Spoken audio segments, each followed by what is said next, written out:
Can you imagine how much it must suck to be a Hindu in Bangladesh, where they're surrounded by people who are just looking for an excuse to form a mob and burn down Hindu homes? If a Hindu in Bangladesh so much as posts a comment about Islam on Facebook, a Muslim mob will burn down the neighborhood and the Hindu will be thrown in jail for hurting the religious sentiments of Muslims. The Tribune reports. The houses of several Hindu families have been vandalized and burned by some radical Islamists in Bangladesh's Comilla district over rumors about an alleged Facebook post slandering Islam, according to a media report on Monday. I read a more recent report saying that 15 Hindu temples and more than 100 houses were attacked. The households were vandalized and later set on fire on Sunday after a Bangladeshi man who lives in France allegedly praised President Emmanuel Macron for taking steps against inhumane ideologies after a teacher in Paris was decapitated for showing caricatures of the Prophet Muhammad, bdnews24.com reported. So, a Bangladeshi man who lives in France praised French President Emmanuel Macron for taking a stand against inhumane ideologies, namely the ideology that demands your head for making fun of the most obvious false prophet in history.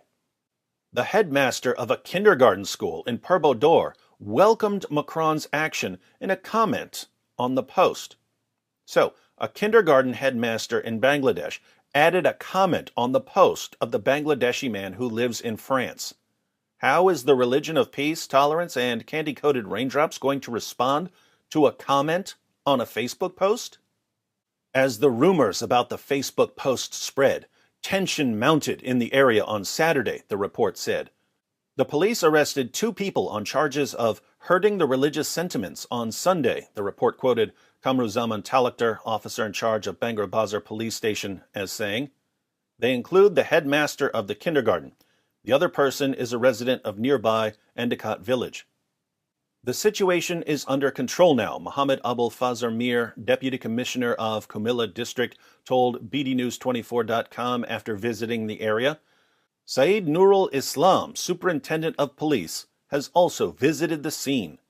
The Deputy Commissioner said the locals carried out arson attacks on homes, including those of the 2 arrestees.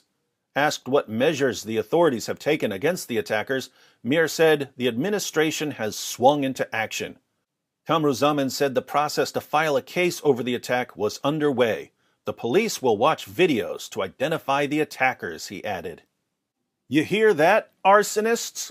Police are coming for you to punish you for burning down a bunch of Hindu homes over a comment on a Facebook post. I'm sure once they find you, they're going to give you a stern warning. Don't do that again. Demonstrations against France over caricatures of the Prophet Muhammad have been taking place in different Muslim-majority countries for some days. Bangladeshi authorities have deployed 4 platoons of police in Kurbanpur and Endicott villages to keep the situation under control. 4 platoons of police sent to villages in Bangladesh to try to prevent a bloodbath over cartoons in France. What an amazing religion. The police launched a case under the Digital Security Act against the headmaster and the other arrestee. A court denied bail and sent them to jail pending trial when the police produced them before it late on Sunday afternoon. These Hindus, whose houses were burned to the ground over a comment on someone else's Facebook post, were denied bail. They now have to sit in jail awaiting their trial on charges of hurting the religious sentiments of Muslims. Now think about this.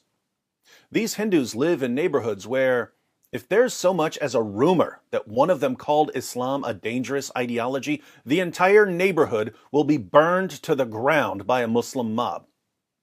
But burning the neighborhood to the ground does nothing to refute the claim that Islam is a dangerous ideology. Instead, the arsonists prove that the claim is true. So once again, we see a scenario that we've seen 1,000 times over the past 2 decades. Someone criticizes Islam for promoting violence, and the response from jihadis is, yes, You're absolutely correct. But shut up about it anyway. Or else. And once again, I reply, no, I won't shut up. I will continue to expose your fake prophet because I'm speaking out for people who aren't allowed to speak out for themselves. And if you don't like that, jihadis, why don't you come pick on someone your own size, you sniveling cowards?